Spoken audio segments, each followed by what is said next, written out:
Salut les disciples de la boxe. Non, on est sur Hippo Attitude, donc je vous appelle pas les disciples de la boxe.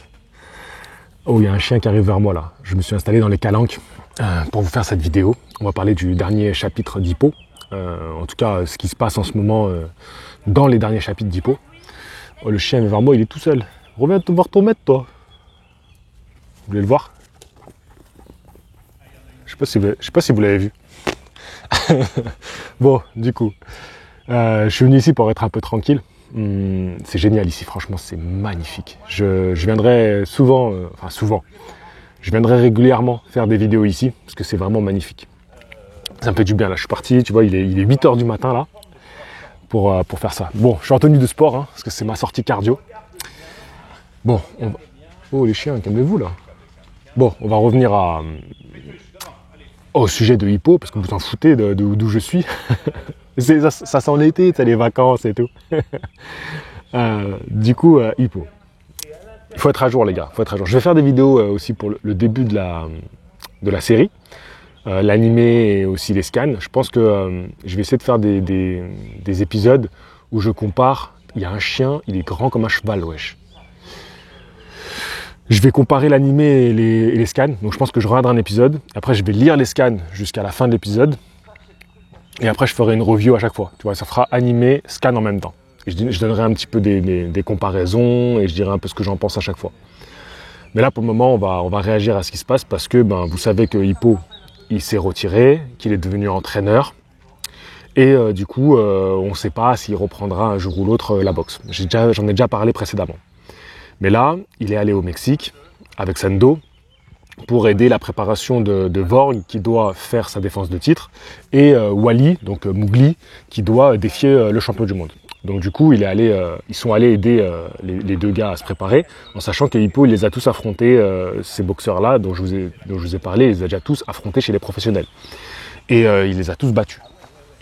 Donc Hippo, il a pris un peu du retard, parce que tous, ils ont atteint un niveau mondial, mais pas Hippo.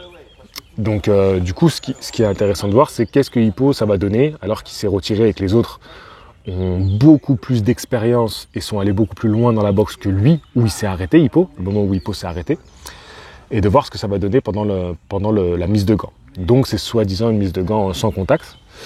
Et l'entraîneur de Vorg lui demande de faire le pressing, tu vois, de venir le coller et de beaucoup débiter. En gros, ce que faisait Hippo depuis toujours. Donc Hippo, déjà, on voit, il fait péter le t-shirt.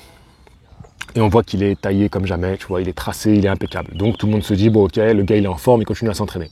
Il enlève les poids, donc il a des poids aux chevilles et aux poignets, pour avoir une résistance qu'il porte au quotidien.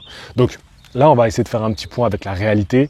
On peut rester en forme, même quand on est hors compétition, pas de souci. Porter des poids pour l'entraînement, pour moi, c'est pas la meilleure idée, franchement. N'hésitez pas à me dire comment vous vous entraînez. Mais pour moi, si tu mets des poids, si tu mets des résistances, c'est pour un travail spécifique. C'est-à-dire que tu vas travailler par exemple à envoyer des jabs, des coups droits, et tu vas travailler avec une résistance, un élastique. On voyait Floyd Mayweather aussi beaucoup travailler avec des poids vraiment légers et faire pendant très longtemps de longues minutes des enchaînements de boxe répétitifs. Mais avoir au quotidien des poids, je pense que c'est la meilleure idée pour te blesser. Et surtout, je ne suis pas convaincu que ça soit la meilleure chose pour avoir les meilleurs repères une fois que tu les enlèves, parce que tu habitues ton corps à compenser cette résistance et à vivre avec cette résistance. Et quand tu es sans cette résistance, tu n'as plus les mêmes repères. Je pense, c'est comme ça, c'est une analyse que je fais par rapport à ce que moi j'ai pu observer et pratiquer. Donc je pense que, tu vois, ceux qui mettent des résistances quand ils font des exercices au poids de corps, c'est ceux qui veulent prendre de la masse musculaire, donc ils veulent faire gonfler leurs muscles. Donc c'est logique de faire ça. Mais quand tu veux travailler comme dans un sport de combat ou où il y a un sport de performance, je pense que aujourd'hui, moi, je travaille beaucoup avec en déséquilibre sur des sortes de balles un petit peu, ces sortes de coussins gonflés en plastique.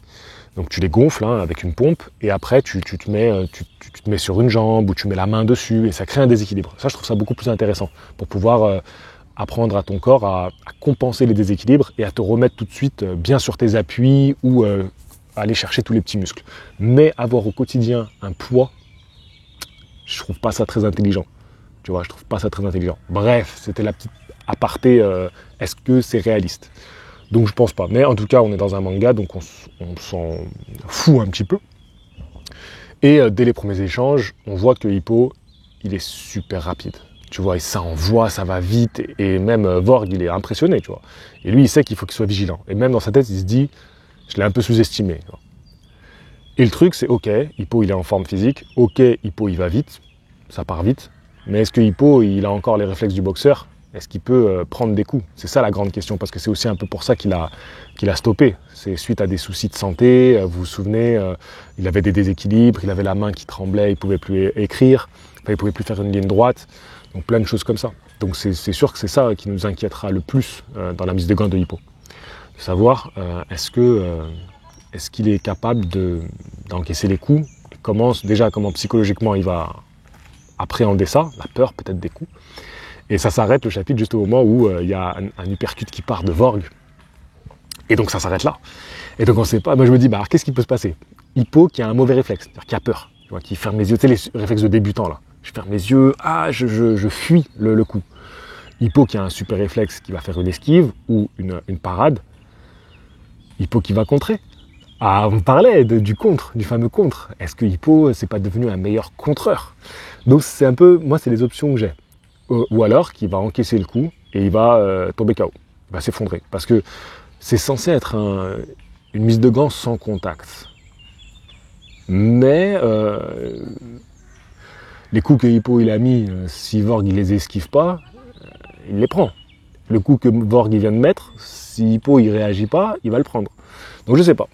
Je me demande, où est-ce que Vorg va s'arrêter au dernier moment? C'est la question. Moi, c'est les options que je vois. Je vous ai dit toutes les options possibles. Je ne sais pas ce qui peut se passer d'autre.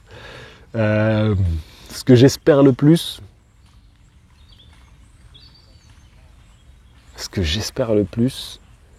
c'est Hippo qui l'esquive, qui contre, mais qui ne va pas au bout du contre, qui s'arrête. Ça serait abusé. Ça voudrait dire qu'il est tellement fort qu'il peut esquiver un coup du champion du monde, remiser et se permettre de s'arrêter à temps. Non, c'est abusé. Ils vont pas faire ça, c'est trop abusé. Ce que j'ai le plus peur, c'est Hippo qui craint le coup, tu vois. Qui fait, ah non. Ça voudrait dire que c'est pas bon signe. Je sais pas, franchement, je sais pas. Je sais même pas quoi espérer de ça. Parce que, en fait, elle me laisse sur ma faim, cette mise de gants. Parce que c'est pas une mise de gants pour Hippo, c'est pour aider. Tu vois, même dans la mise de gants, il est tout le temps en train de dire ça. Il faut que je l'aide, faut que je l'aide. Tu vois, il se concentre, il dit ça, il dit faut que je l'aide. Donc c'est un peu frustrant, cette mise de gants. Elle est très frustrante. Voilà, je sais pas quoi dire de plus. Abonnez-vous, dites-moi ce que vous en pensez dans les commentaires. Et la prochaine vidéo, ce sera une vidéo un peu plus pour les débutants de Hippo, parce que j'ai bien vu, au début, il y avait de l'engouement. Puis dès que je commençais à parler des scans les plus récents, il n'y a plus personne qui regarde les vidéos. J'ai perdu tout le monde. Les fans de Hippo, ils sont arrêtés à la série.